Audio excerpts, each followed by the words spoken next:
everybody, and welcome back to You Can't Win. This is Tom here, and I'm joined by Don as usual. Today we're going to be catching up with our third mic, AgileTablet, also my significant other, and I haven't talked to her since the last time that we had her on the pod, so it'll be really interesting to see what's been going on in her life. It's always a pleasure. How are you doing, Tabs? I'm okay. Right now, we just finished our iftar dinner today, so my belly is full and I'm happy. Thank you. Yeah, I made a Persian chicken and plum stew, and we had that with some fresh bread that we just went out today and got, and some nice olives and a big salad. So yeah, it was a nice meal. My belly's happy. Yeah, we've been doing pretty good with the iftars this year, I think. Yeah, I haven't done anything extravagant, but it's been nice. And you've made one or two, haven't you? I think I've made more than that. A few. I'm sorry. Okay, please forgive my faulty memory. I mean, you've definitely been doing the majority of it, but yeah, I think I've been chipping in a little bit. Yeah, it's been good. But speaking of Ramadan, aren't we close to the last third at this point? Yeah, I think we're like in the 18th or 19th day, something like that at this point. And it's 30 days total. So. Yeah. So it's kind of gone by quickly. It has. And I don't know, we're so preoccupied with other stuff. I feel guilty. It feels like you're not even, using it properly, but we just have other stuff going on, so it hasn't really felt that strongly of like, oh, it's Ramadan this year, like it just goes, okay, well, yep, gotta do the fasting, all right, yep, listening to a cool talk, all right, reading some Quran, okay, but really, I'm like, we're just focused on like moving, basically. Yeah. Well, so I mean, that might be good in a certain way. It's like you're so conformed to God that you've got perfect attention to your religion or something. You're just like, you're like, oh yes, I just do the fasting as I'm supposed to, and or whatever. And then, and then it's like, the most religious people don't realize they're religious or something like that. So, that's how that goes. I mean, I don't know. I think every Ramadan is different for those kinds of reasons. Sometimes you can commit a lot of your attention to it, sometimes less so. And they're all supposed to be the way they are. You know what I mean? Like they all kind of they're all their own unique experience and kind of learn something from it regardless, Yeah, hopefully, right? You'd want that to be true of everything in life, Like, as long as I can learn a little something here, maybe it'll be worth it. Yeah, because like even if it's just like almost just like a chore to get through and you're not really like fully focused on spiritual development or something like that, like I think that in itself is sort of a means of developing, Just to know that you kind of sometimes just have to put in the work, whether or not you're having like a transcendent experience. Sure. Mm-hmm. Yeah, I think that's true. But we'll see. The last third tends to be the, I don't know. Usually that's when things kind of pick up. It's like the first week you're just kind of getting the ball rolling. You're getting used to the fasting and probably, if you haven't been completely on all your practice and everything, like you're kind of getting back in the swing of that. And then the middle rolls around and you kind of hit a slump usually. And then the last third is kind of like, all right, push it through for the home stretch kind of a thing. Sure. It's the most powerful. Most Laylatul Qadr. Yeah. Yep. When do you get your second shots? That's actually Eid. Yeah. Oh, it coincides exactly with Eid. Yeah. Okay. Yeah. Yeah. So you won't be like fully juiced up before like you won't be able to, I guess, were you planning on going to some sort of like a celebration or something like that, or? Oh, us. We're always out and about. Well, I don't know. Maybe. No, I'm just teasing. I don't think they're even doing much of. Yeah, of you said that, like that, but I didn't know if because the caseloads seem to be dropping pretty rapidly. I'm not sure. Yeah. It would be nice, but it's not even something I had considered. I'm really all focused on like the stuff that we need to get done. Yeah. I'm not going to calm down until afterwards. So that's my carrot on the stick. I'm just like, the serenity that comes with having finished the whole process.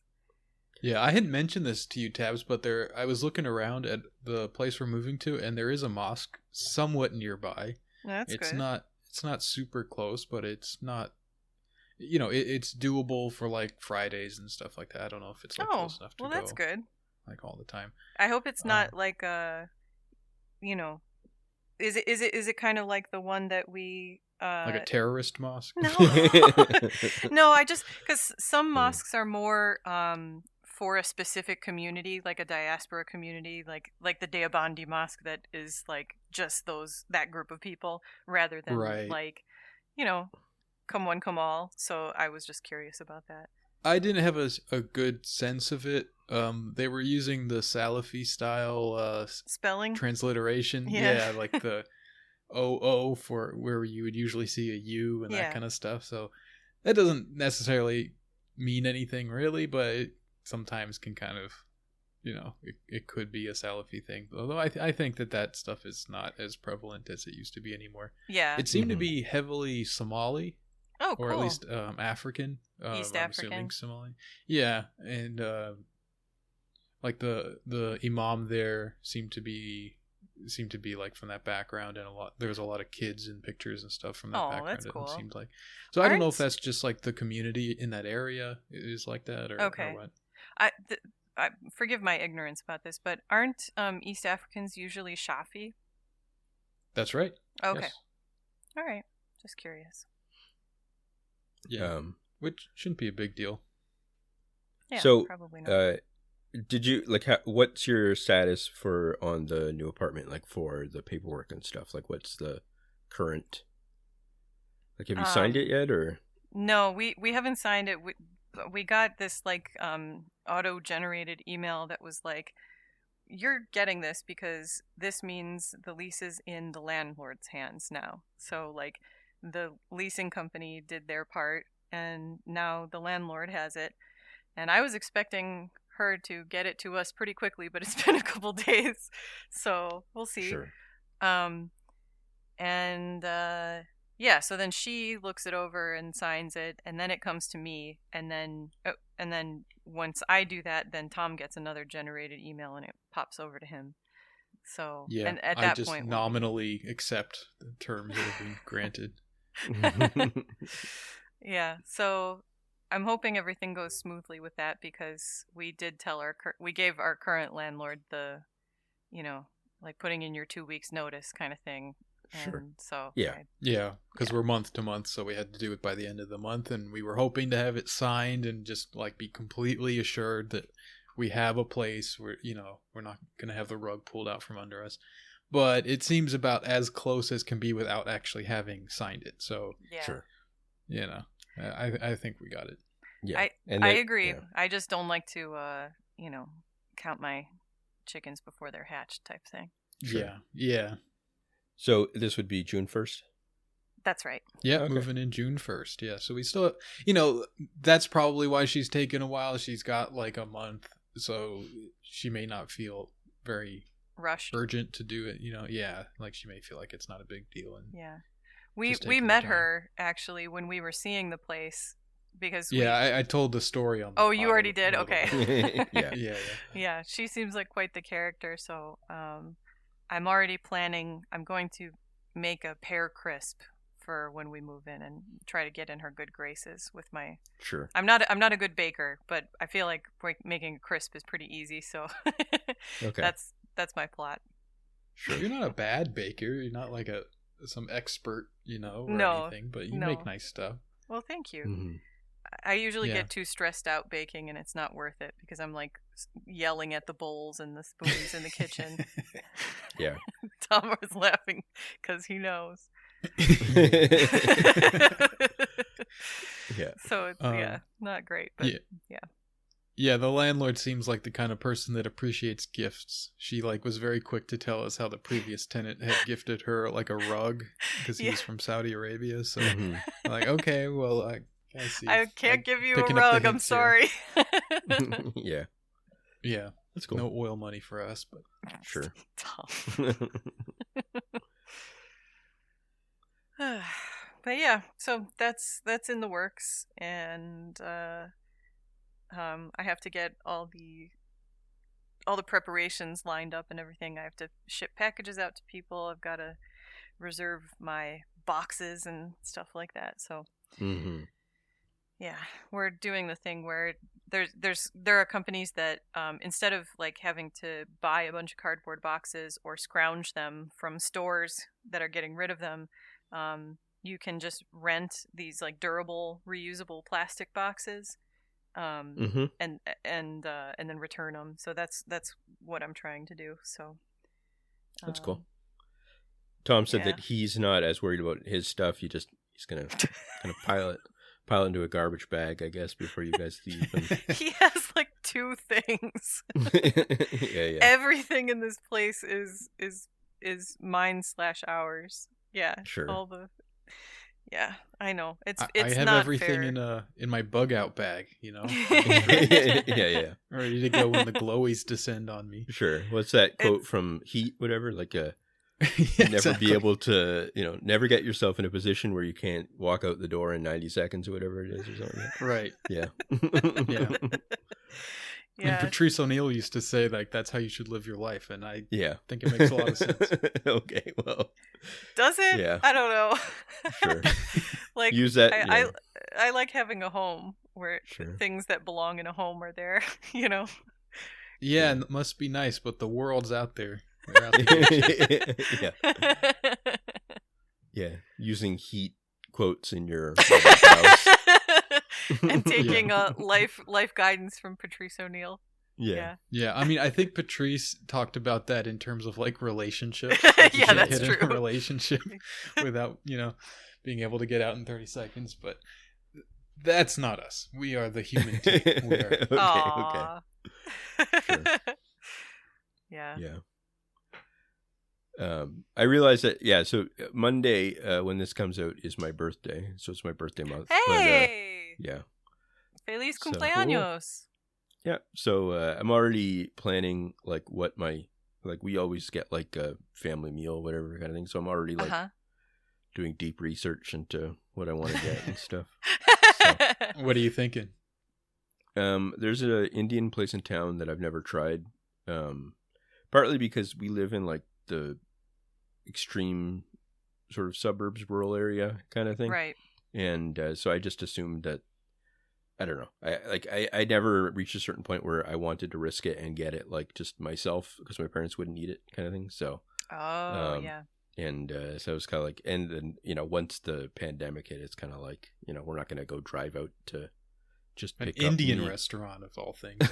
No, but I'm not going to get like $30 worth of Indian food or something like that for myself. And then, like, and just be like, can we sit outside for half an hour while they make it or something? So, but if it's my birthday, so it's different. So it's a special day. Yeah. Right. So, yeah.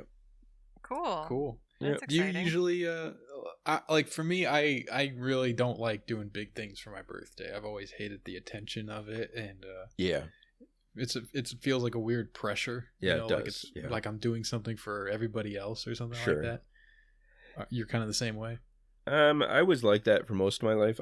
This is a bit different because I'm turning 40, so it's like a milestone year, I guess, to some extent. So, but I don't know. It's fine. I don't know. Yeah. So I was trying to think of like stuff I might be able to like get myself or something that would be special or something, like just. But I couldn't really like think of anything that I wanted. I was just kind of like, I don't know. I thought for a bit, I was like, maybe I get like a nice watch or something, like a smart watch or something. And then I was like, I don't really care. I don't know. It's like, I feel like I'm pretty lucky in terms of getting most of the stuff that I want for myself anyways. Like I just upgraded my computer this year and, nice. Stuff like that. So yeah. So it's like, I don't know. Maybe I'll figure something out. I don't know. I did buy some books about like extreme left French anarchist kind of stuff for myself after we did a episode last week on the Paris Commune. So I don't know. I'm gonna count that towards the gift pile. Towards the birthday thing. Yeah. So is that why the Patreon checks are so low? yeah. No. You're buying all these comic books. I was looking at like there's this channel on YouTube I like with this Imam Shabir Ali, and this month, like for Ramadan, he's been doing a video every day of a different book that it's called like life-changing books, so they're all supposed to be books that have changed his life. And he's done a number of them on Jesus and Christianity, and I've talked about this in the Discord. If you're in the Discord, you probably have seen me talk about this, but some of those books look pretty interesting. I was thinking they might make for good episodes at some point. Oh, that's cool. What do you remember what the titles were or anything like that? Or? There's one. I mean, he did one that was just like a Bible that he recommended. There was one that was like Jesus, the evidence, and one which was like the evidence for Jesus. So they're kind of like the first one is like the historical Jesus. So what can we say about Jesus from outside of like a theological perspective? This is a Catholic who wrote it, but he's looking just at like almost like a secular historical kind of perspective, like what can we say based on the evidence. And the other book is more of a defense of like Christian creed. So like whereas that first book may kind of bring some things into question, the other book is like, well, this is how we would respond to these arguments and stuff. So I thought that might make interesting reading. And then there was one recommended today which was called Q something, the Final Testament or something like that. It's apparently like there's a source that some of the Gospels, how there's like Mark, Luke, so there's a source that scholars have determined that they have used. We don't have access to that source, but it seems apparent that there's some source that they've based their Gospels on, in addition to what is it? Mark or Matthew is like the Mark. I think is the one that they think is the earliest written. Okay, in Mark, this thing, it's the Q theory. So it's like right. I know what you mean. It's I thought that was funny. It's called Q. Yeah. This goes way deeper than I thought. So it's I've heard about that kind of stuff too. That is kind of interesting, but I have a lot of books that are like I have to just get through kind of thing that are sort of similar to this kind of stuff too. Like it's like not that specifically, but like just different like basic theology stuff that I think are interesting. That I feel like we could do episodes on eventually that are just sort of in that vein of like an overview of a subject that I'm not familiar with yet or something. So yeah, I'd love to kind of learn a little bit about Christian theology with you. That'd be fun. Yeah. So we'll look forward to that in the future. But and there was another book he did which was like Islamic views of Jesus or something along those lines. I forget the title of it, but that one seemed very interesting to kind of look at. So cool. Maybe I'll get back into reading. I've been kind of off the reading train for a little bit, but those kind of sparked my interest. I find it hard to just, I don't know. I've been reading a lot of like just short articles and stuff, or like I look up a lot of things, like just topics that I'm interested in or something, try to read about, but like I haven't really, been able to sit down and just finish a bunch of books or something like that. Like for some reason, I don't know, I just find it hard to focus. And, so I was looking at my Goodreads and I have like 2 books finished this year out of like, my goal of 15. It's 2 more than me. Yeah. So, I don't know. And I've also started buying more, like physical copies of books when I promised myself I would only get ebooks. So we'll see. But like, I don't think I'm ever going to transition to purely like ebooks. Yeah. I just like the physical book. I do experience too much. Yeah, I do too. I feel like I'm fine for it for some types of books. Like if number one, if it's like a type of book I know I'm never going to read again, probably, like Yeah. a intro to, some this or that. Or if it's like a novel I haven't read yet and I want to try, that's one thing I'm trying to get into is reading more novels. And I feel like if I get those on ebook, that's better, just because, I'll just read them once, and then if I really like it, maybe I'd get it, but I don't need to worry about, But like if it's like nonfiction and something that like seems important to me in some way, I find it very hard to want to read like just an ebook. Like if it's like something about theology or something like that, I feel strange reading it ebooks. I have last year I read a few of them, but like I don't know. I get into like a mood where it's like, I don't know. It's like the same feeling of like putting your hand into dirty dishwasher water or something like that. And it's like I get this feeling of like reading something or like an ebook or something, or watching like something that's annoying me on TV or something. I get like, this is gross. So, That's funny. I think the types of books that I like to read on ebook are exactly the reverse. Okay. Like I like to have novels and books that are, I don't know, like there's some Islamic books that I'm happy that I have like actual physical copies of, and I think it's things that I would like. Obviously things that I'm going to read more than once like kind of fit the bill, but it's not necessarily just that. It's almost like I just like having them in the room or in the house. Yeah. Like it just sort of I know what you mean. feels good or something. Mm-hmm. Yeah. But then like when I was reading a bunch of like conspiracy or like parapolitical kind of stuff, like about like CIA drug running or whatever, that kind of stuff, that like I don't really even want those books in my house. Like I'm interested in like the information in it, and I will kind of like skim through it relatively quickly, not necessarily like just trying to absorb every little detail. And that's the kind of thing where I think ebooks kind of work better for me, where it's just like I kind of flip through it, I get the idea, I find some things that are interesting and maybe like kind of take note of that and then move on, Mm-hmm. That makes sense. I think generally anything that you want to come back to again and again as a reference, and anything that you want to annotate, that you just have to have a physical copy for that. It just doesn't work the other way.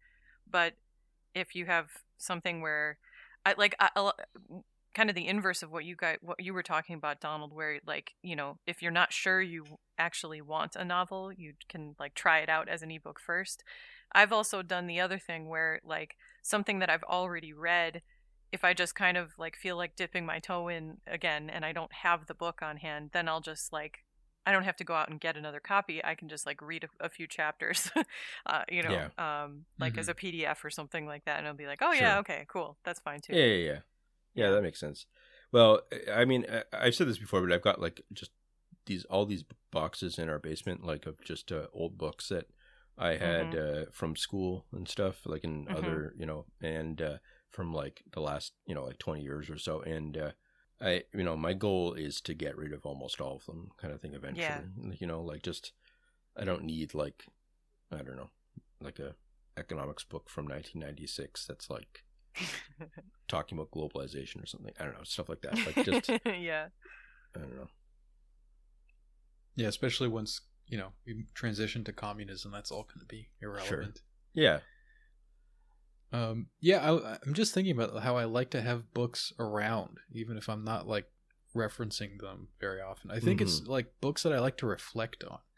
Yeah. Like things that have kind of like made me think about stuff that I continue to think about. Even if I don't open the book, it's almost like a reminder. Yeah. And somehow it just being around kind of facilitates this stuff. I don't know. Yeah, I'm like that too. And also like I just will look over and see a book, and then I'll start thinking about that topic again. Because that's one thing. Right. I go in like broad spirals with this kind of stuff, where for a few months I'll get really interested in maybe like basic finance stuff, and then maybe for a few months like theology, and a few months like communist kind of stuff or whatever, and then like just back and forth with all these different things. And I feel like that used to make me really anxious about thinking about that, because I'd be like, oh man, I'm just jumping between all these topics kind of thing and not really ever becoming an expert in any of them. But like I don't know, it feels fine now. Like it feels like, okay, well, that's just what I do and that's fine. So. Yeah, I'm the same way. I think it seems like a natural way to learn things. You just kind of follow where your interest is, Yeah. you know? Yeah. Yeah. Well, it's also, I mean, I just have a really bad memory too. So I always have to like remind myself that I'm interested in this or that. Like I'm kind of like, oh yeah,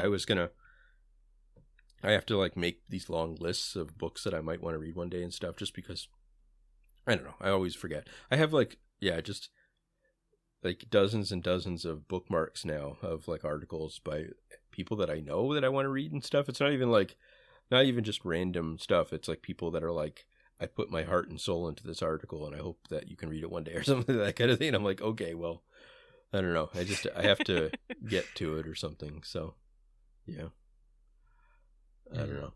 I find it so much easier just to end up like killing time kind of thing, like talking to people about random nonsense than like sitting down and being like, I'm going to spend 8 hours today reading about this or something. Yeah. So, yeah.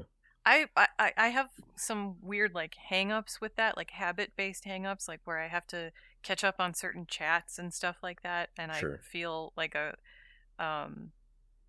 I don't want to say a compulsion because I don't think it's that level of neurotic, but there's something I would going say on there. Screaming and throwing lamps at me when I say like maybe you can stop reading the chats. It's going on 3 hours now. I don't know. Well, maybe I don't want to, so Yes. think about that. But yeah, sometimes I wonder, like,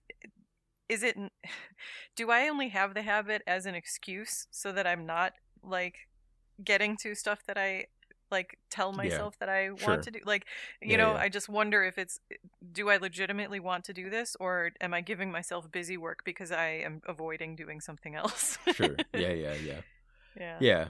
I get that. Yeah. Yeah, I don't know.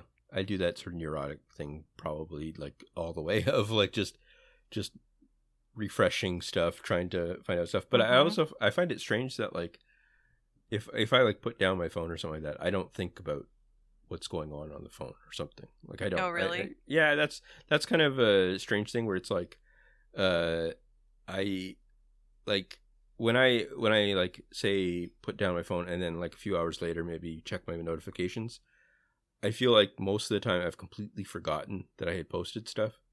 So that people will be like angry about me about something, and I'll be like, I don't even remember posting that or something like that. I don't know. I just very strange memory that way of like I can't remember what I was supposed to be. Like maybe I have been really angry about some post someone made or something like that. You know, like just all silly online stuff. And then like I put down my phone and then I pick it back up and I'm like, oh man, I remember when that bothered me or something. I don't know, like so. Yeah, I kind of know what you mean. Which I think sometimes is good. Yeah. Oh, go ahead. I'm sorry. No, I was just gonna say I think it's good that I can do that. Yeah. But the problem is that the interval between those things is pretty small. Like it's like, you know, it's not like I'm not checking the chats for 2 days or something. It's like I'm just doing it for like 3 or 4 hours or 5 hours or something. So yeah.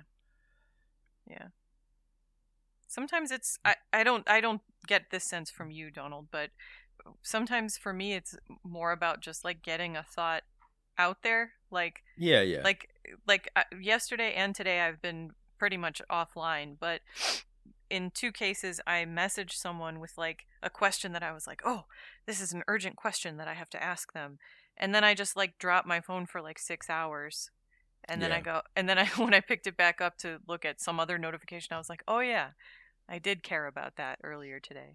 Sure. So I don't know why why sometimes it's just like I don't know, self-imposed urgency. I don't know. Yeah. Mm-hmm. I've been noticing that with crypto markets. It depends on like what, like when you're watching the thing, you can like change the little candles, you know, the little ticker marks to be like 1 minute, 5 minute, 15 minute, 1 hour, 4 hour, daily, weekly, etc. And if I'm just watching it kind of go up and down on the minute, I'll like start to get really like, I don't know, it affects me more emotionally. I'll start to feel more panic and stuff, and then I'm like, okay, gotta change this to a more long-term thing. And it also just makes more sense to do that, right? Like the moves are going to be greater over longer like spans of time, and you want to like get in low at the actual lows, not like the oh, it's low this minute. Okay, time to buy. Okay, now it's up high. Okay, time to sell. Like you don't want to be doing that.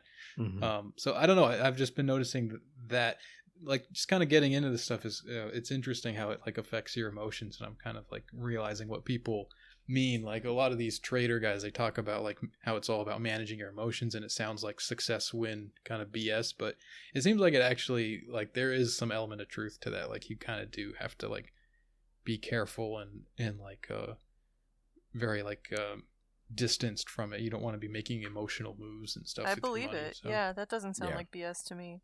Mm-hmm. Yeah. Yeah, Keynes said that, I guess, like famously, that it seems like the stock markets are moved around by animal spirits, kind of thing. Like they, just, Right. they kind of just go wild all over the place, and it's hard to track them, and it ends up being kind of like, trying to prognosticate about them, or end up being kind of very difficult. But I mean, he made a lot of money stock trading himself, so it's not like he didn't think it was impossible. But yeah, so. So yeah, how's that been going, Tom? His line go up? Yeah, it's been going well. There was like this big like correction, which is like it dropped about 25% or so last week or something along those lines.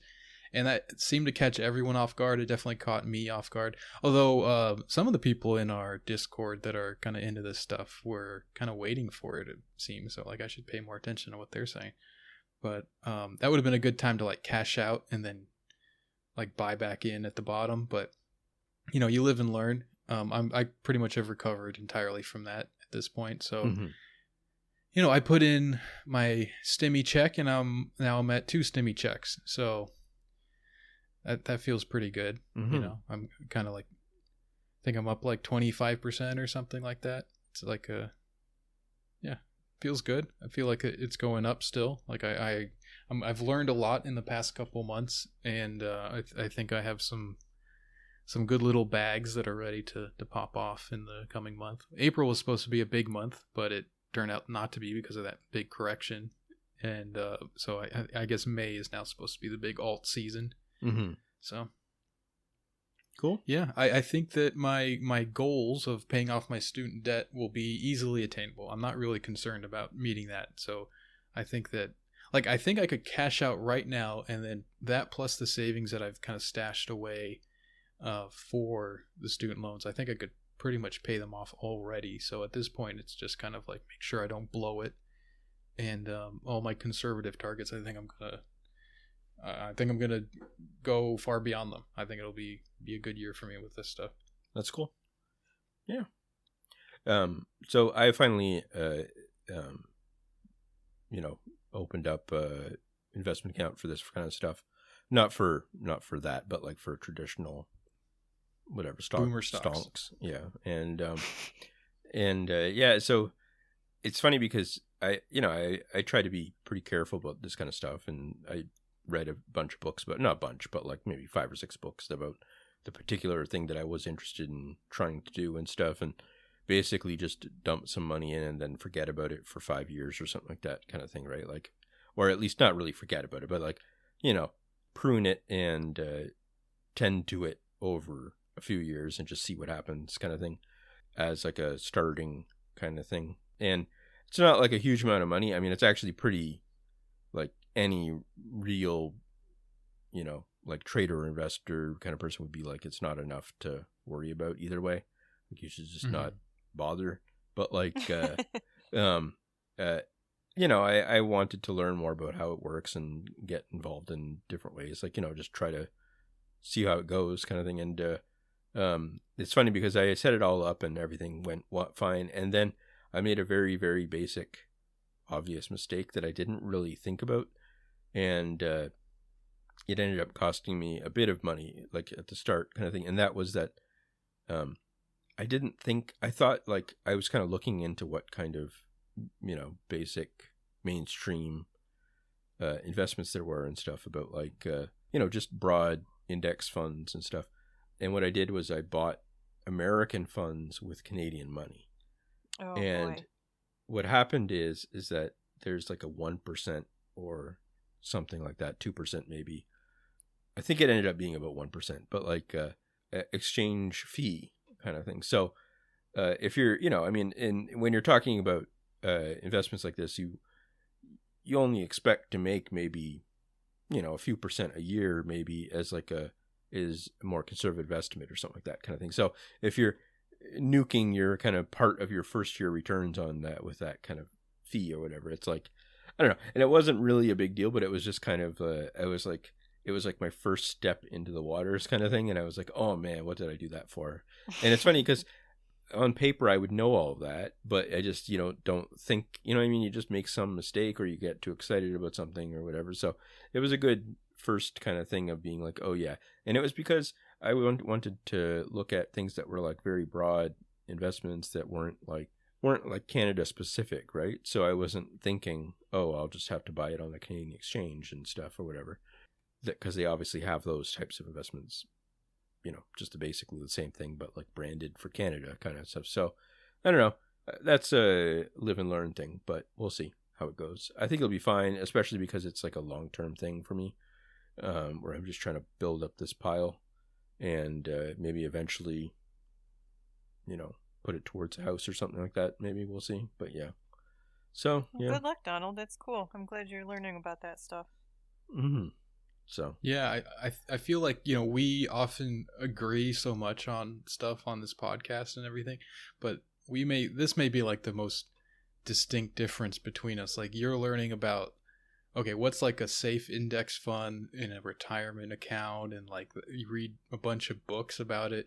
And meanwhile, I'm going into crypto and looking at Twitter accounts with like Pepe frogs with glowing eyes and stuff like this. Learning about stuff that way. Yeah. I mean, the reason why it doesn't make me anxious with you, number one, is because you're not doing it as like your main thing kind of thing. You know what I mean? Like, it's like you're doing it as like part of, it's like an interest of yours, but it's not like you're not like Kool-Aided up to the point where you're like, trying to start your own coin and putting like that would be fun though. We should start a campaign coin. Yeah.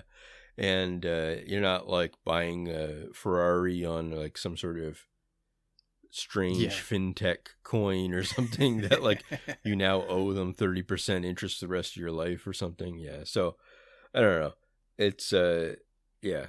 That's the difference between, and also it's not like I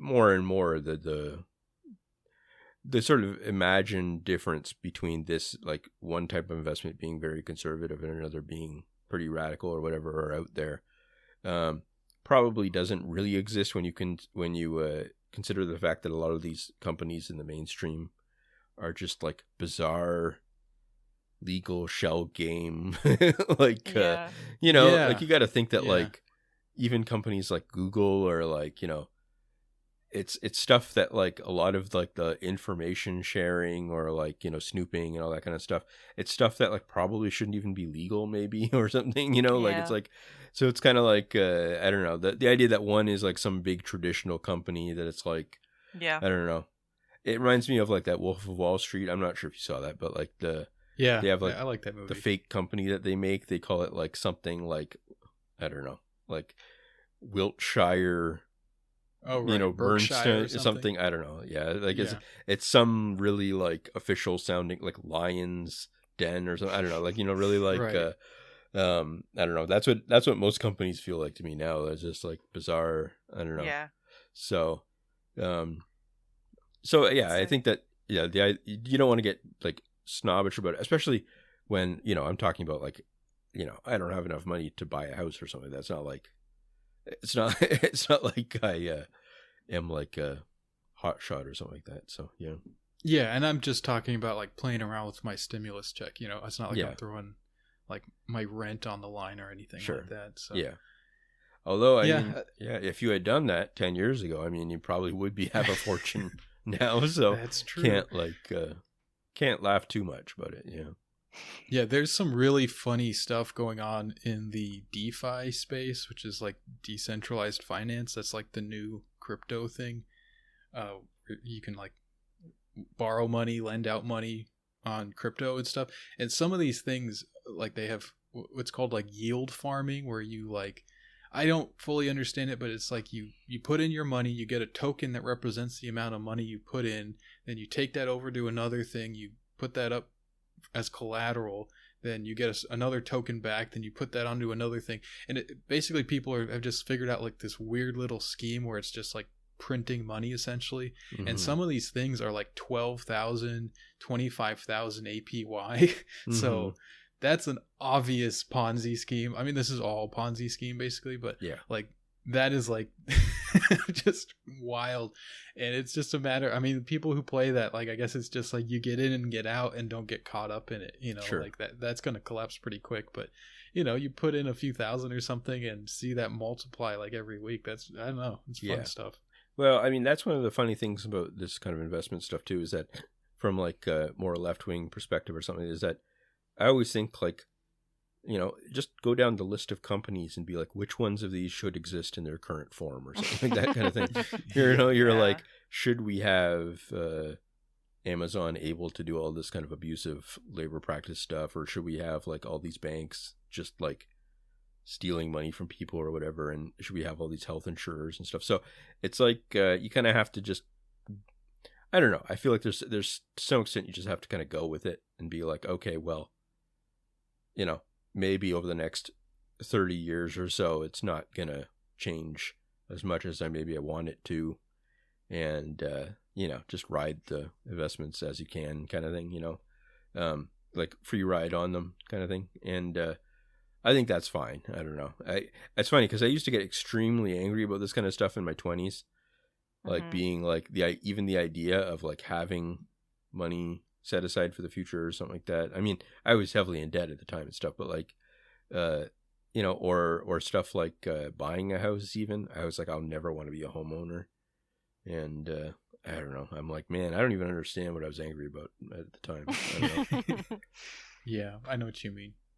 It's funny, like one of the hot stocks this year has been Palantir, and that just kind of blows my mind. It's just funny. It's like, okay, well, I could get involved in crypto. It's like, all right, well, there's like environmental issues and that kind of stuff. It's like, okay, well, what's the other option? Oh, investing in like government surveillance programs and stuff. Okay. Yeah, exactly. Yeah. So, I don't know. Yeah. Feels funny. It feels like a big boy stuff that I never really understood. It's like, oh, you don't actually have to understand. You don't have to understand to the level that I thought you did. Mm-hmm. Yeah. You know, the whole thing seems, I mean, to someone like me who has no interest, like less than zero interest in it, it sounds like just varying degrees of the same confidence game, you know? Mm-hmm. So, like you said, you don't have to, like, people want you to think that you have to know a lot and have the Wiltshire, Berkshire, whatever. Like, I don't know. Yeah. Obviously, I have a really, really, like, uselessly simple version of this in my head, but it all does seem like a confidence game. So if you can get into it and, like, make it work for you, then why not, you know?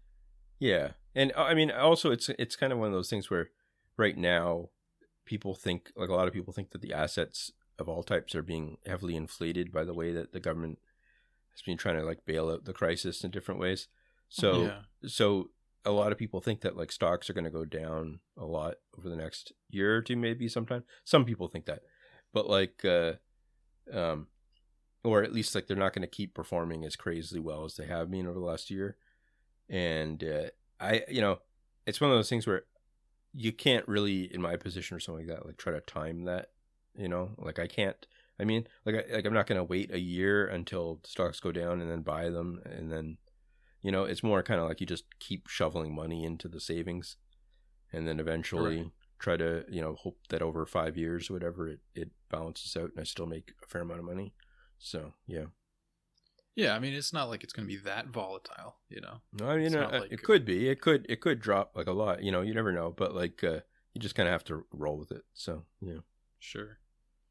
Yeah, which is why I've set it up so that like I've given myself like, you know, over the next week or so I'm going to make a few changes, but then what I'll do is like once every 3 months I'll do like a full review, not like a full review, but like a quick kind of like see where I'm at with everything, and then if I want to add more money into savings I'll do that. If I don't want to, I won't. And just, you know, as if it's like a bonsai tree or something, just like clip at it every few months, and then see what's going on, and not worry about it. And I feel like I said this in the Discord, but like I feel like part of that is my knowledge base will grow over time, kind of thing. So right now it's kind of like just tossing money into a few big funds or something.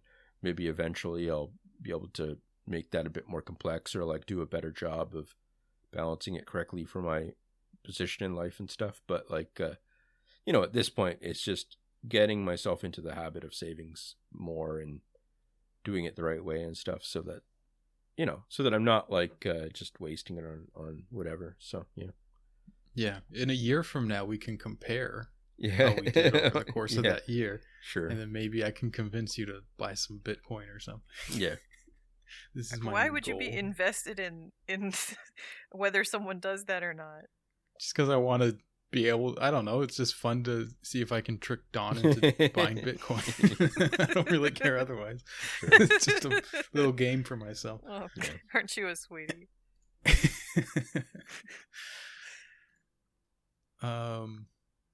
Yeah, so I guess before we move on to questions, there was this documentary that you and I watched yesterday, Tabs, that I thought was kind of cool. Oh yeah, I'm glad you enjoyed that.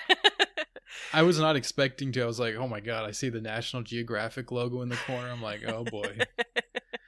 Yeah, it was pretty neat. It was cool stuff. Obviously, you take it with a grain of salt because their editing is very silly and their fact checking is not always the greatest. But it was about. So, do you know what LIDAR is? Have you ever heard of that? LIDAR. No, I'm not sure. It's basically the light equivalent of radar. So, you pulse light in the form of lasers at a given surface, and the way that it reflects back to the sensor gives you like a topographic map. Sure. Okay.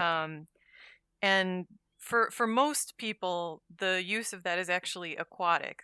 Fishermen use it a lot in to figure out stuff in the water. But one use that's become pretty popular in some areas is in archaeology, because the Yucatan, which is the seat of various Maya civilizations, is totally carpeted with jungle for the most part, and it's very hard unless you have like something that's clearly still a pyramid. It's hard to know what's going on beneath the canopy of trees. So places have been using LIDAR to just to see what's going on. What can they see that will penetrate the canopy of the trees and give them an idea of what's actually on the floor there. And it has opened up a crazy amount of old Maya sites that people just didn't even know were there. And you can see not only larger structures like pyramids and palaces and stuff, but you can see like smaller settlements and homes and roads and all this kind of stuff. And so this National Geographic program was just about kind of stuff that they've been discovering in the Yucatan is like the more northern part of the Maya like area. Yeah. And a lot like the most impressive sites are in Guatemala, a little bit further to the south, like Chichen Itza and stuff like that. But I think that's a Maya site. No one string me up if that's an Aztec site. I'm sorry, but I'm pretty sure it's Maya. I think it is. Anywho, yeah, it was just about these new places that they've been, it's just like changing what the story is in the archaeology like consensus, I guess, of these places. And it was just really cool. Like they figured out how, like one thing that's really difficult about that area is in a lot of places there are no above ground rivers or lakes or creeks or anything. So you would rightly ask, how does anyone live there, especially 1,000 years ago? How do you survive when you don't have a source of water? And they made extensive use of rainwater, and collecting and storing rainwater. So finding like these cisterns that they built underground and stuff like that. Yeah. And there was like months long periods where they wouldn't actually get rain. That's right. So it wasn't even just like our only source of water is rainwater, so we have to be careful with it. You had to collect it. It reminded me of like how like people in like Northern Europe or, you know, cold climates like that would have to prepare for winters and stuff, you know, and grow all your food in one season. Grow all your feed, store your food because you're not going to be able to get any over the winter. Yeah. So it's just kind of interesting. Like you look at the footage and it's just these lush environments. It's all green and forested and everything. But there's actually, you know, water is such a scarce resource. Like it all kind of comes down to that. So it's just kind of cool that's interesting to think about. Yeah. And it changes, you know, just like the story that archaeologists have built up through the findings that already were known. And it's like, oh, well, this area was considered like a backwater, but that's just because we didn't know anything about what was going on there. It doesn't mean that there was actually evidence of being a backwater, you know? And yeah, there was a really cool thing where, like, I think a lot of the classical Maya period, I think was in like, I might be wrong, but maybe like 700, 800 AD. But there was a cave where they found cave paintings, and their estimate of when it was from was 100 BC. And that was actually my favorite part of it, because a lot of this stuff I had kind of known already, but I have never seen cave paintings in that style. It was awesome. I just didn't even know that existed. It's because like most of the Maya art that I've seen is like religious art or like you know, courtly art, very like huge texts and like buildings on the edifices, you know, like the surfaces of buildings and stuff. But this was a style that I had never seen before, and that was very exciting. Cool. Yeah, so it was a fun watch. I liked it, even with the melodramatic, you know, narration. Yeah. Was that on YouTube or where were you watching that? Yeah, I watched it on YouTube. Someone linked it somewhere. That's why I had it on my to watch list. So whoever did that, wherever they did that, I have no idea. It was probably in some Discord somewhere. So whoever did that, thank you. Shout out to you. Yeah, it was cool. I don't know. I'll have to see if they have other, like if National Geographic has other ones on YouTube, because it was the full program, you know, like 45 minutes long or whatever. That's cool. Yeah, it was cool.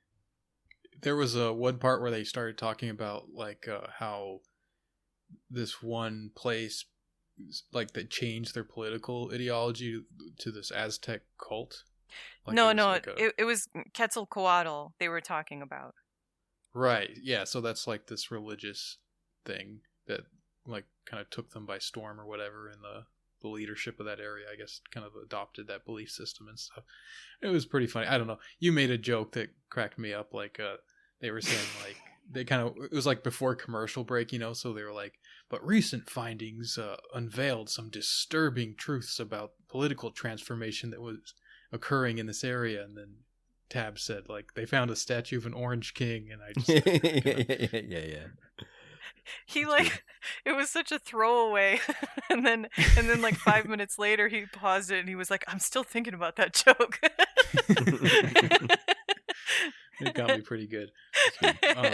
And they were like talking about it, and like the initiations were pretty brutal. Like the people had to do like the self-mortification stuff, and they were saying like, so I guess the cult is all based around like this feathered snake, which I guess is like Quetzalcoatl.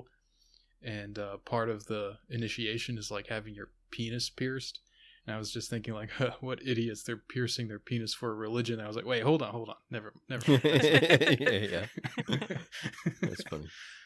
When they say cult, it's not really, it's a different usage of the word cult. They're kind of like the cult of, like there were cults of various deities in like Roman society too. It would just be like one faction, like we're really devoted to this guy or this guy. Fandoms, basically. Huh? Fandoms, basically. I suppose so, but fandoms that have political power, you know? Yeah. So yeah, they're not talking about like you know, like a group of people. Scientologists or something. Yeah, exactly. Yeah. No, it's the same in Catholicism. Yeah, like a cult Yeah. of someone. Yeah. So, Right, yeah. exactly. It's that usage. Yeah. Yeah. Mm-hmm. Cool. I haven't Yeah. really. I mean, so yesterday I watched most of the first Mission Impossible movie, so that's my intellectual level right now. I don't know. No Mayans. I don't even remember much seeing of the first that. one. I remember the second one much more than the first one because like Limp Bizkit did the song for the second one, and that was pretty sweet. Yeah. And then they had like the opening scene where they had like the masks. They were like on a plane, and then they took these masks off, and I was just like, "What? How do they do that?" I just remember like there. And then there was like a shootout where they were all on motorcycles. They were like trying to shoot at each other on motorcycles and stuff. I don't. Oh wait, the first one he like busts through the ceiling, right? And he's like hanging. That's the Sure. that's the only thing. I don't think I've ever seen any of these. Oh, so really? I only remember Yeah. like the stuff that became popular. Like people would make jokes about it in pop culture. Yeah, that's how only... That's how I remembered it because I think like Austin Powers they did a joke about that or something like that, Yeah. or Ace Ventura or something. Yeah. All of the spy action movies are my favorite type of movie, I think. I don't know. Like any of them. Like Mission Impossible, Bourne series, James Bond, the Daniel Craig ones and all that kind of stuff. I don't know. It actually, I since like them too, yeah. since the lockdown, that's the only type of movie I've watched, basically. Like I mean, like maybe a few other ones here and there, but if you look at my like letterbox from like March last year or something, it's all stuff like Casino Royale and all this like other stuff, like just I rewatched all the Bourne movies, and stuff like that. So I don't know, I really liked them. I don't know. So it's funny because it's like it's just. It's so dumb, but I always feel like those movies get closer to like what politics is in their goofy way than like anything else. Like if you watch like CNN, it's like it's all people like jockeying for position about like the dumbest stuff imaginable. But like if you watch like the Bourne Identity, it's like creepy people doing science experiments on each other and like billions of dollars being transferred between corrupt companies and all this kind of stuff. Like it's it seems a lot closer to the you can't win vision of society than like I don't know. Yeah, I like those types of movies too. I also like heist action movies. Yeah, and I think it's all like the planning of some big operation, some big scheme, and putting together the team and figuring out how you're going to do everything, and then it all culminates in the end where they either pull it off or they don't. I don't know. It's a good way to plot out a movie. The other day I was thinking of like Ocean's 11, and I was listening to the song it's the Elvis song that they use in it. A Little Less Conversation. They use that song in the movie, and I was thinking, I was listening to the song basically on repeat on my phone and just imagining different stupid scenarios of them stealing stuff kind of thing. But from the future, like we're going to steal an NFT, and they're like, how are you going to steal an NFT or something like that? And then all that kind of stuff, just and I think like notionally it was supposed to be like, I'm going to tweet about this. And I kind of did in an indirect way. But like I was just smiling there, just listening to. How would you explain that to anyone if you're just sitting there like smiling, listening to Little Less Conversation on repeat, being like, "Oh no, I'm thinking of funny things that like Bernie Mac could say or something." Yeah. So good times. All right, so let's jump into some questions here. Someone says, try eating a raisin and banana sandwich. It's surprisingly yummy. Bananas must be dreadfully ripe. Dreadfully ripe. Are they British, maybe? Yeah, British. It's a brilliant sandwich. Sounds good. I don't know. I'm imagining the flavors in my mind and rotating them, like a cube or whatever, and banana, yeah, raisin, banana, raisin. That... Yeah, I've been having raisins in my muesli for sahur, and it's been nice. I'm not like a big raisin lover or anything, but like whenever I have like a little spoonful that has a raisin in it, I'm like, oh, that's nice. There's a little raisin in there. Yeah, I put raisins in my overnight oats, and they get a little bit plump and hydrated, and they taste nice. But like I hate raisins in like cookies. I never want them in there. Yeah. But so I don't really like them in sweets other than that. But I guess in the breakfast realm they're okay. Yeah, and I realize I've been putting banana in my muesli too. So basically, I've been doing raisin and banana sandwiches. Sure. I've been trying to do like where if I don't feel like I can make like a whole meal or something like that, I try to like have stuff around now that I'll be able to snack on while I'm reading or something like that, like just as like a substitute meal or something kind of thing. And so I've been going through a lot of like raisins and like cashews and stuff like that kind of thing. And I love cashews. Yeah, so I have to think of more things like that though. I don't know. I was also doing like eating like corn tortillas and stuff. I don't know. Stuff like that. Yeah. So I have to, I don't know. Whenever I go to the store, it's funny because I always get like very strange things for myself, kind of thing like that. Kind of thing. I'm like, oh, I need to get my cashews and my raisins and my tortillas. Small tortillas and my pepperoni and stuff like that. Hey, when you say pepperoni, is it like Trailer Park Boys, like the big like logs of pepperoni? Oh yeah. Oh man, that's not even a product here. That was Really? that was a cultural discovery for me when I saw them talking about that on Trailer Park Boys. Yeah, and what's funny because Walmart doesn't actually carry them. Like that's, I mean, there's only like a few grocery stores really in our area, and like Walmart doesn't carry the big sticks. So if we go to like one of the Canadian branded stores, kind of maybe more, like one of the other grocery stores that's got like Canadian suppliers, like in terms of like their product brands are more. Anyways, that's where I have to go to get those kind of things, or like, or to get like stuff like cheese curds. I don't know. Oh yeah. So cheese curds at gas stations is a thing in Wisconsin for sure. Yeah. So that's like a convenience store food, at least in Wisconsin. But those big pepperoni sticks, I was like, wow. When I saw them munching on those, I was like, man, those are big. Yeah. I mean, are they basically like Slim Jims? Yeah, but fat Jims. Fat Jims. Well, I mean, thick Jims. I mean, no, I cut it up into pieces. I mean, you're not really supposed to even eat it like that, I don't think. But like, you're supposed to more so put it on pizza. But like, But if they're selling that volume of it, I don't think that's what they're doing with most of it, right? No, you do. Yeah, I think it is supposed to be for pizza. But like Walmart only sells it pre-cut up and okay. I mean they sell like other sausages and stuff, but like it's not the same as getting like a big Schneider's or whatever like and they're expensive too. They're pretty. Oh, really? Yeah. Well, I mean like you got to think you're buying like a pound of meat or something like that. It's a lot of meat, yeah. So, and it's like a special kind of sausage or whatever. But like, no. Like a big one of those will cost maybe like, I'm guessing $13 Canadian or something like that. Kind of thing. Oh, damn. Like that. Okay.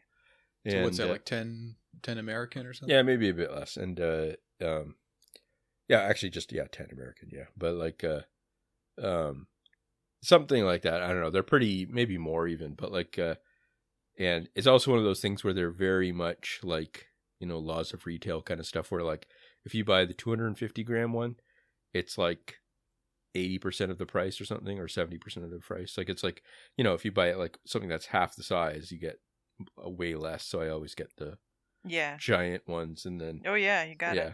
It's amazing that like, I don't have more stomach problems than I do. I do have stomach problems, but like I always imagine like I would like go to sometimes I would go to Montreal and for like a few days or something, And when I would go there, sometimes I would get like anxious about like going into restaurants or something like that kind of thing. So I would just go into a grocery store and grab a few things. But I would go to my like go-to kind of foods, you know. So I would get like cheese curds, pepperoni, corn tortillas or something. And then I would get like sick and I'd be like, oh, why did I get sick or something like that? Yeah. I don't know. Because I'm eating like a pound of pepperoni for dinner or something. So yeah. Okay, so somebody here sent us in a music-related joke, so I thought Tabs might appreciate this. Uh-oh. It says, question, what did the tuba player say to the viola player? Answer, you're shit, but onomatopoeically. I don't get that one. Yeah, I don't get that one either. Then they also sent in, like, what did the cellist say to the viola player? You're shit. What did the violinist say to the viola player? You're shit. Okay. Oh, so it's now you get it? No, it's just a series. Okay. Yeah, I don't think any of them make sense. There were always tons of, like, I just remember all those jokes from when I was a band kid, because they would always be like, what's the difference between setting a clarinet on fire and setting a bassoon on fire? And it would be like, oh, sorry, that was a terrible one, because the answer was like the bassoon burns longer. So, okay, that didn't really make sense. But they would all be stuff like, the one, because I was a drummer, so the one I remember is, what did the drummer get on his IQ test? And the answer was drool. But all of them were like stuff about destroying instruments and making the people who play them cry. That was like the the big theme of all of these jokes. Mm-hmm. I don't really get, and like band directors would, like, you know, there would be like chain emails and stuff like that. I don't know. It was very silly. But the "you're shit," I don't really get that. Sorry. Well, yeah, I don't know. All right, so let's just move on to the next one. It says, you guys are always attacking astrology, but how did the wise men find Jesus again? Oh, that's right, following a star. That's astronomy. Oh, that's a fair point. I was going to be like, he makes a good point. Nope. No, he doesn't. Bad point. I don't know. I think that was probably a woman, to be honest. Oh, good point. Yeah. Is it true that Tom is having a hard time understanding Adam Curtis's new documentary? I can help simplify it for him. It's a whole documentary about how Tom is gay. Oh, okay. Thank you. Makes sense now. You said you wanted to bring that up, didn't you? Or something you were going to mention it or something? Yeah, we'll just talk about it on the episode we do about it. Okay. Okay, so here's another comment. Fuck you guys. Now that you had Felix on the pod, the fucking FBI will probably look for who asks you those damn questions. Yeah, thanks. As if I needed to be part of any more watch lists. Yeah. Well, don't worry, folks. You're sending your questions directly to a CIA agent, and I'm not sharing any information with those queers, those FBI queers. Yeah. So don't you worry. Yeah, we can get you out of things too, if you provide us with enough information. So yeah, those guys have no idea what they're doing over there. Bunch of chumps. Tom, if you don't put a ring on the finger of that nice woman who puts up with your nonsense, I'm gonna put a boot straight up your butt. Oh, that's very nice. We are working on it. We kind of got we were in the process of figuring out rings and all that, and then this whole moving situation cropped up, so that kind of put that on pause for a minute. But I guess once we're done with that, that's the next thing on the priority list. And a bike for me. Those are my priorities. Yeah, you can see how important the marriage is to me. I mean, I mostly want to get it out of the way at this point because we are functionally and common law married. I just want to have it be official. Yeah. Mm-hmm. That's one of the things that's weird about it. Is I almost don't feel like it would be any significant change. I think it would feel like a relief. Oh, that's done. That's good. Yeah. Yeah. But yeah, I did suggest when we were falling asleep yesterday that we finally go to like I just want like a secondhand thing, like it's like just a really, really simple ring. So I was thinking of going to a consignment shop and like one that has jewelry and stuff like that and just being like, hey, what do you got? And can we have 2 of them? Do we have something that matches? Yeah. Mm-hmm.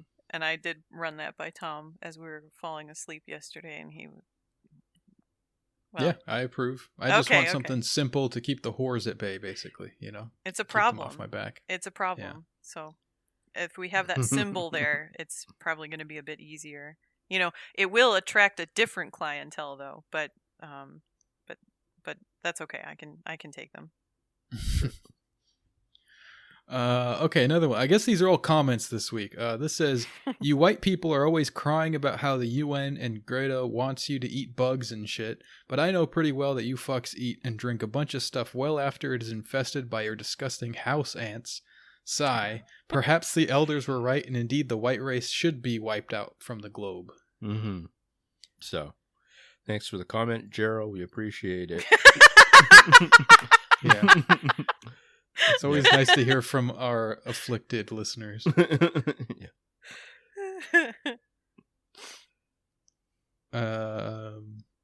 My food, clothing, electronics, and electricity pump world-destroying poison gas into the sky, enslaving and tormenting my fellow living creatures.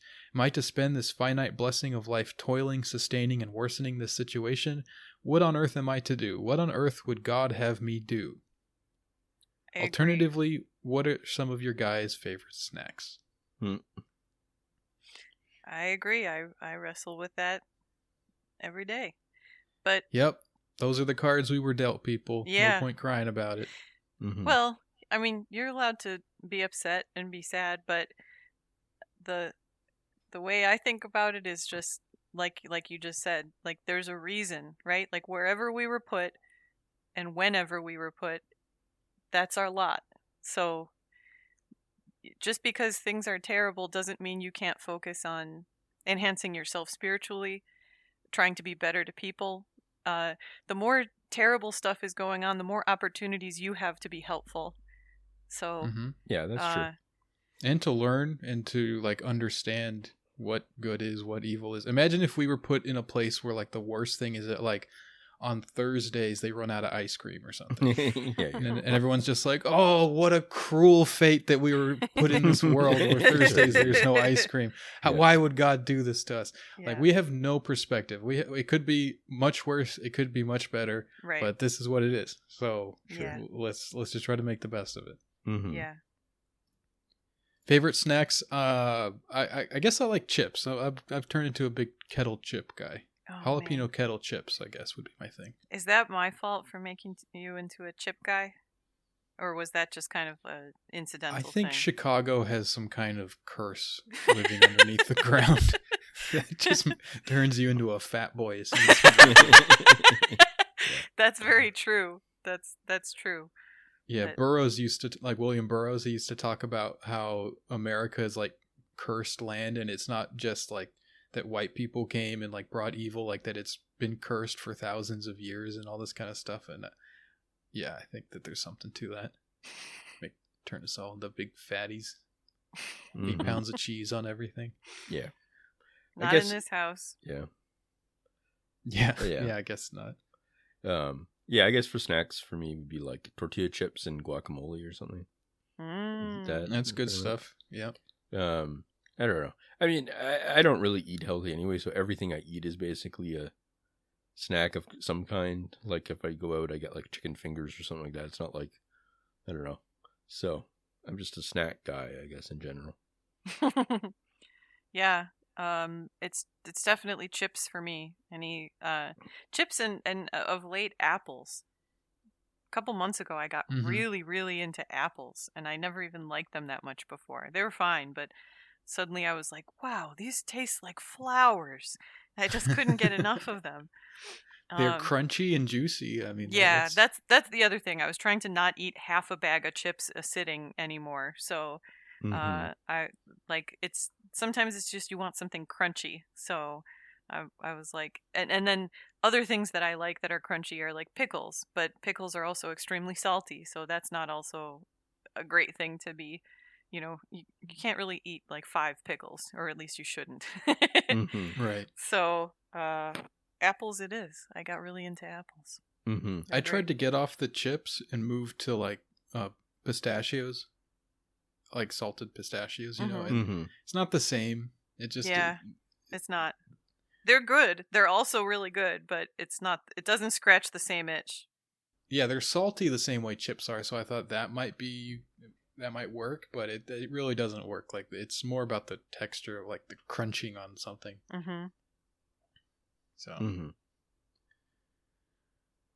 just got my second COVID shot, and I have to say, suck it, you anti-vax bitches. I'm going to the bar to do haram shit, and there's no amount of whining you can do to stop me. God bless God Emperor Biden. Quarantine is ending, baby. Let's go. I don't know. Well, it's funny because I think both of us, like all of us, have said we're getting it. You guys have already gotten one, and I'm getting it eventually. So I don't know. We're not even that against it. We're just like, it's just a weird debate. I don't know. So yeah. I don't know.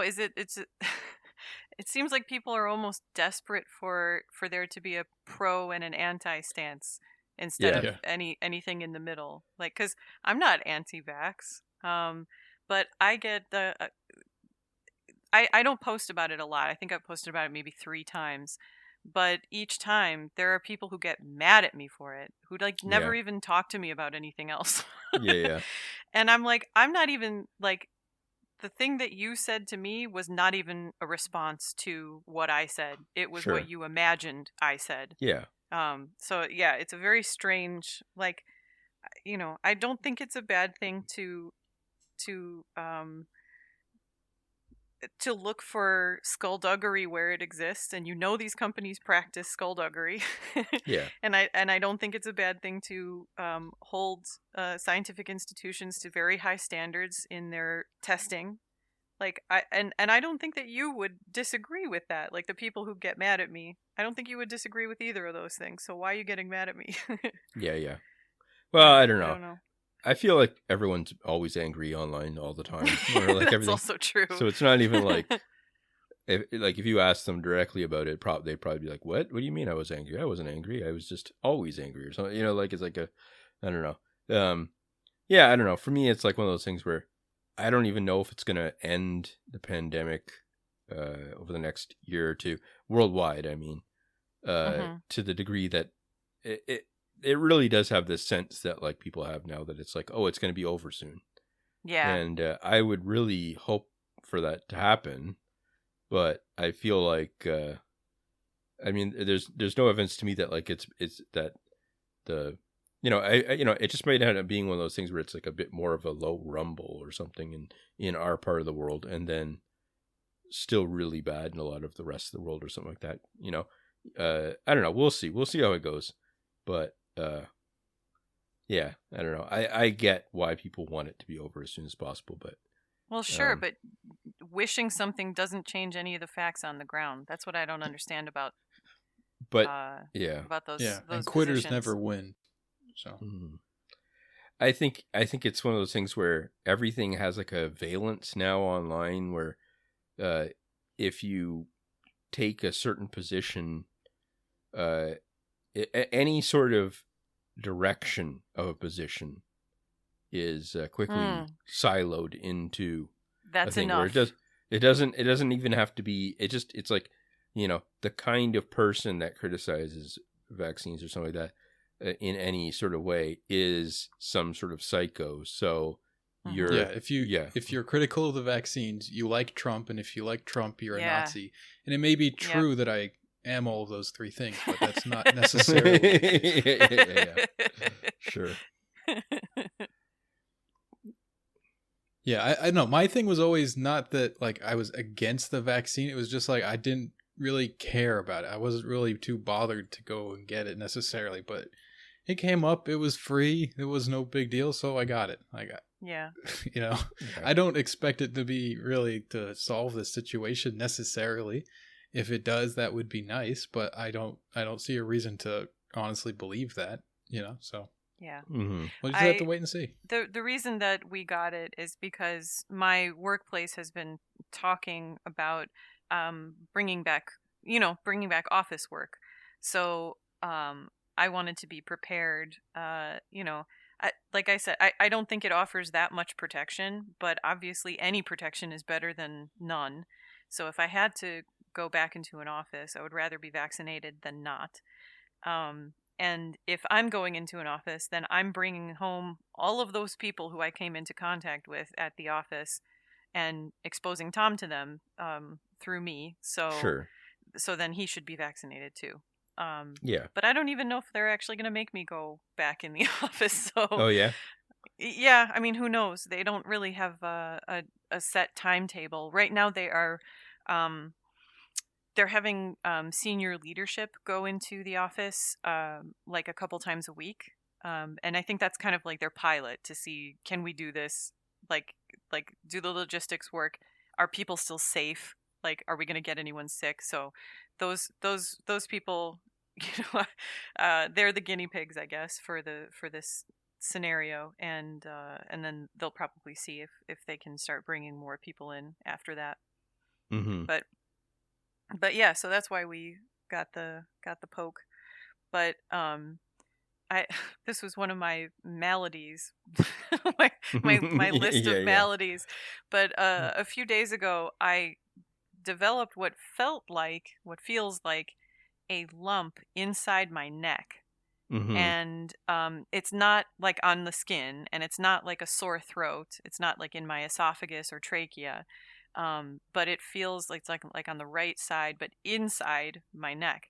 And it is very uncomfortable, and it's painful, and it makes certain positions, like turning my head to the left, hurts because it like puts it on more pressure and stuff like that. And I was like, what the hell is this? Like, is my thyroid exploding? Like, what is this? Yeah.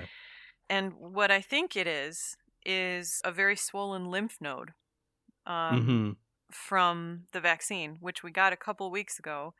And only now, because like my other lymph nodes, the ones that, there's like the two that are kind of like just at the top of your neck, like beneath your chin. There's a couple there that are very easily palpable. And those are the ones that, like, if I feel like I'm getting sick, I might palpate them and be like, oh, are they swollen? Like, is something kind of amiss here? Is my body reacting to something? And they are a little bit swollen. And then the big lump inside my neck, I think, is a swollen lymph node. So it's weird. Like, my body took a long time to react to it. Like, it took 2 weeks. But that's the only explanation that I have come up with for what it is.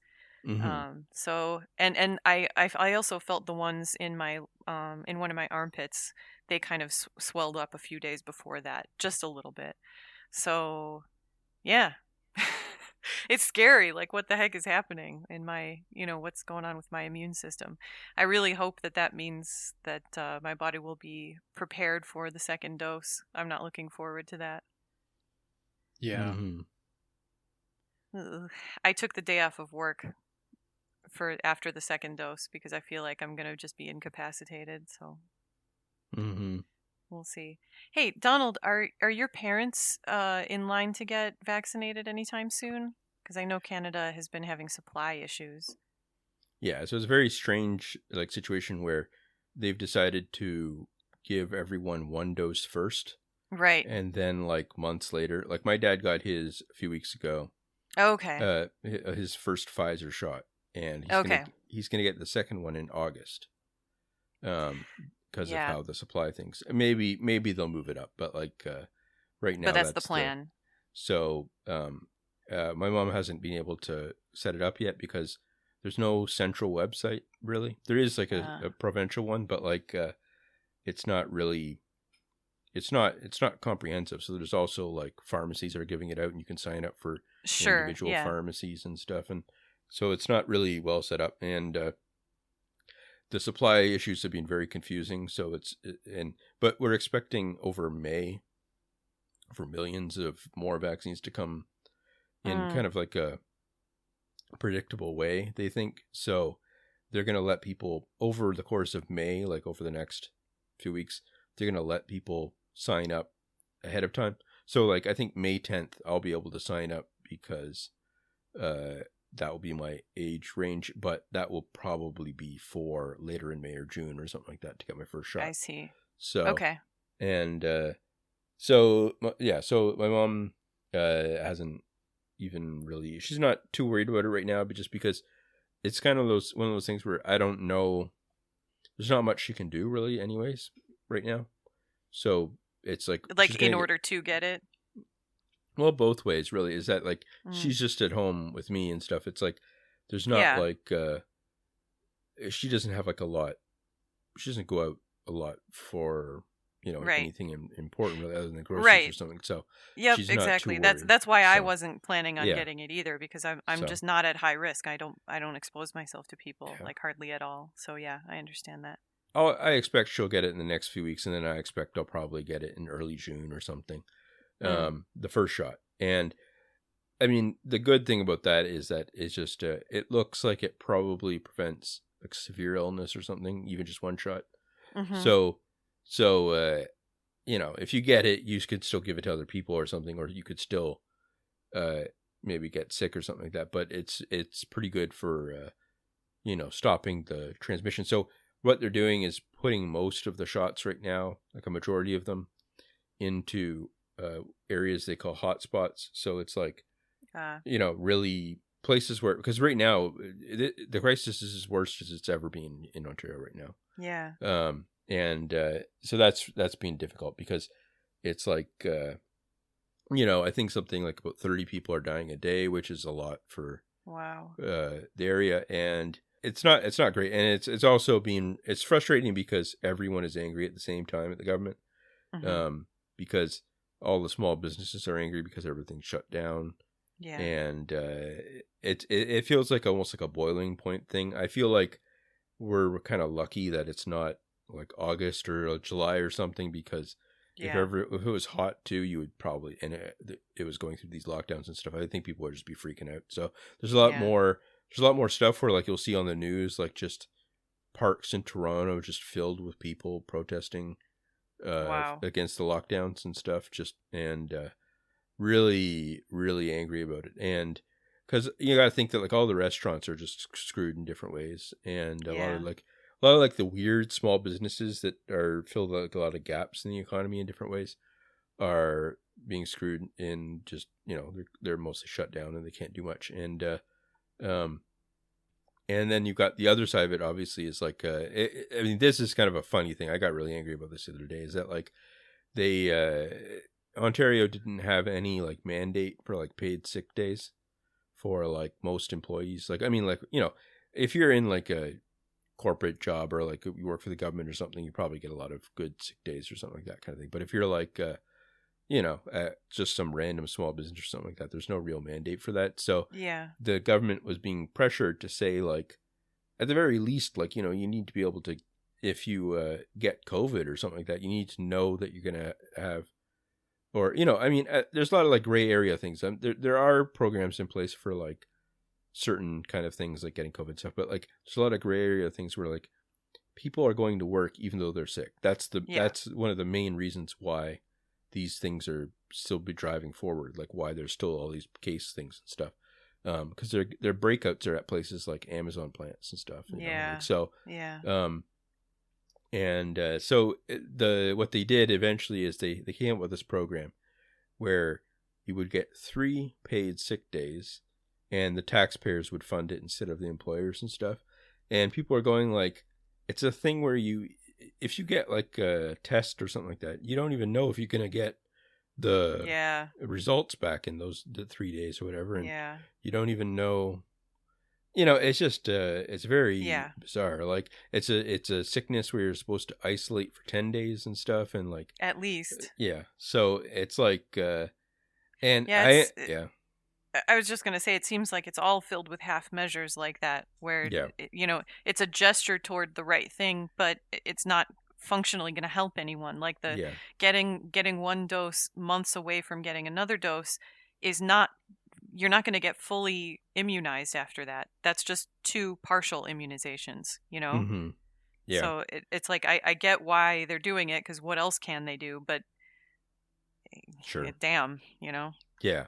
It just, and it's funny because it looks like, I mean, I don't know I'm not like an insider on any of these things, but it looks like that Canada might have a federal election this summer. Once the caseloads drop a lot, they expect, because of this stuff, right? Because once, they expect that once we're deeper into the summer, you're going to get through, or maybe even the fall or something like that, you're going to have this rebound happen, right?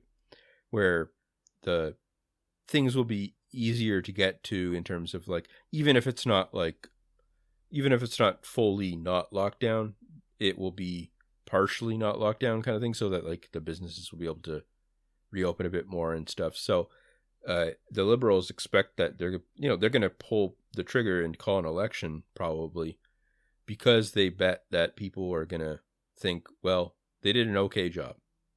And that's going to be a weird thing to see because, I mean, so far it looks like that's what's happened, is that if you call an election right now, you probably get back in power kind of thing.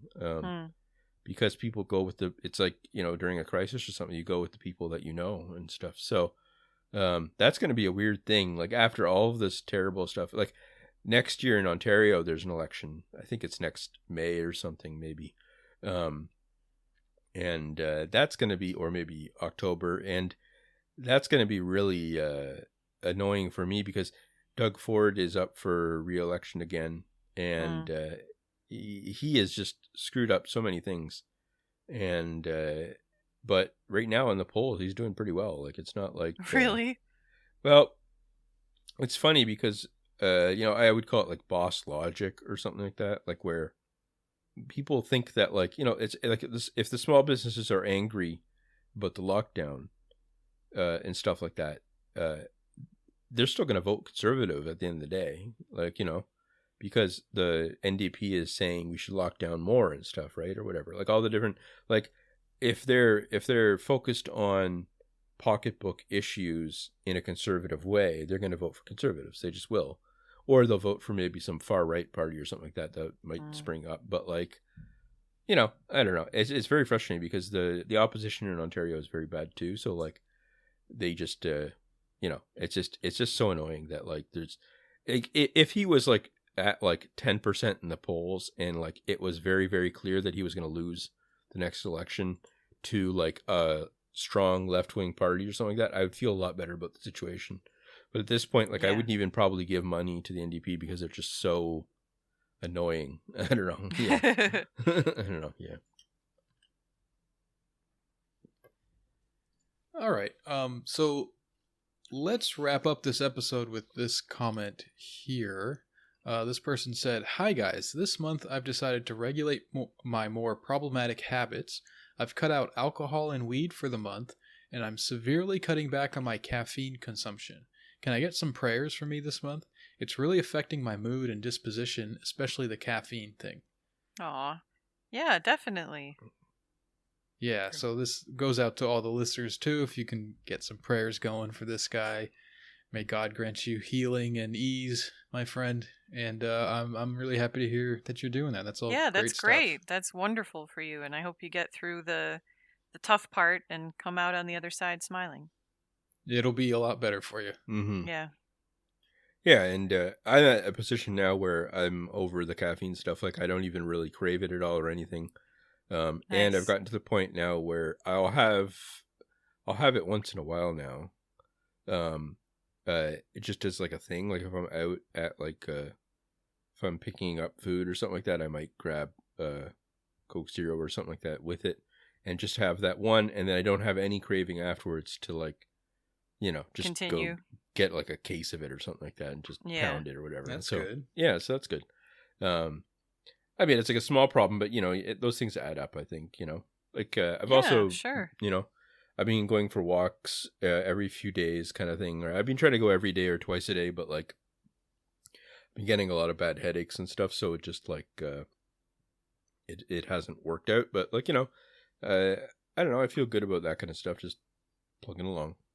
Nice. Well done.